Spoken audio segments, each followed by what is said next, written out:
Grilled chicken ஓடிஜில எப்படி பண்றதுன்னு பார்க்கலாமா? இதுல கொஞ்சம் கூட ஆயில் சேர்க்க வேணாம். வீட்ல இருக்க மசாலா பொருள் வச்சே எப்படி செய்றதுன்னு பார்க்கலாம். ஒரு மிக்ஸிங் பவுல்ல ஒரு லெமன் எடுத்து பிழிஞ்சுக்கோங்க. நான் இது பெரிய லெமன்றதுனால ஹாஃப் தான் போட்டுக்கிட்டேன். 3 ஸ்பூன் கர்ட் எடுத்துக்கோங்க. 1 ஸ்பூன் கார மிளகாய் தூள், 2 spoon Kashmiri chilli powder, 1/2 spoon garam masala, தேவையான அளவு உப்பு, 1 ஸ்பூன் இஞ்சி பூண்டு பேஸ்ட், கொஞ்சமா பெப்பர் போட்டுக்கோங்க. 1 ஸ்பூன் தனியாத்தூள். இது எல்லாமே லம்ப்ஸ் இல்லாம நல்லா மிக்ஸ் பண்ணிக்கோங்க. சிக்கன ஸ்கின் ரிமூவ் பண்ணிட்டு கிரில்டு சிக்கனுக்கு தேவையான மாதிரி பெருசு பெருசா கட் பண்ணி இதுல சேர்த்துக்கோங்க. இது எல்லாம் மசாலால நல்லா கோட் ஆகணும். சிக்கன நடுவுல கட் பண்ணவும் தேவையில்ல. அப்படியே கோட் பண்ணி வச்சா மட்டும் போதும். இத கவர் பண்ணிட்டு ஃப்ரிட்ஜ்ல மினிமம் 2 to 3 ஹார்ஸ் வச்சிருங்க. இப்போ ஓடிஜியோட செட்டிங் சொல்லிடுறேன்.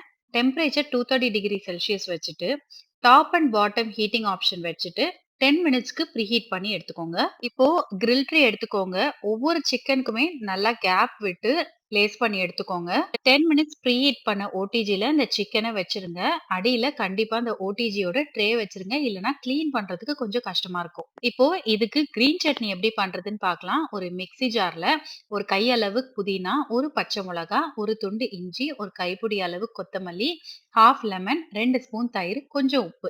இது எல்லாத்தையுமே மிக்ஸில நல்லா ஃபைனா அரைச்சுக்கோங்க. இந்த கிரில் ஆன் பண்ணும்போது 60 மினிட்ஸ்க்கு நீங்க செட் பண்ணி வச்சுக்கோங்க. எனக்கு 1 ஹார் 20 மினிட்ஸ் ஆச்சு. எவ்ரி 10 மினிட்ஸ் வந்து சிக்கன திருப்பி திருப்பி போடணும். வீட்லயே கிரில்டு சிக்கனும், கிரீன் சட்னியும் சூப்பரா பண்ணலாம். எப்படி இருக்குன்னு கமெண்ட்ல சொல்லுங்க.